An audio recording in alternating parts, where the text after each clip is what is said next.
இன்னைக்கு பூந்து விளையாட இருந்தான். தங்கச்சிலாம் வெளியே போயிடுச்சு. அவ்வளவுதான். சிக்கன் ஃப்ரெஞ்ச் ஃப்ரைஸ் பீட்சா முதல்ல ஸ்டார்ட் பண்ணலாம். அண்ணா அந்த அண்ணா வெளியே நிக்கிறாங்க, போய் காசு கொடுத்துட்டு வா. சாப்பிட்டு போறேனே. சாப்பிடுடா, போடா. குடு, போய் தொலைகிறேன்.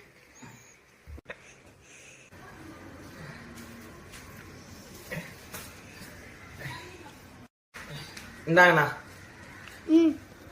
சரிண்ணா, பாய் பாய். ஐயோ என்னது இது? அண்ணா சாரிண்ணா, பசிச்சுது அதனால சாப்பிட்டோம். ஜெண்டி பாதி வச்சிருக்கா. போச்சா?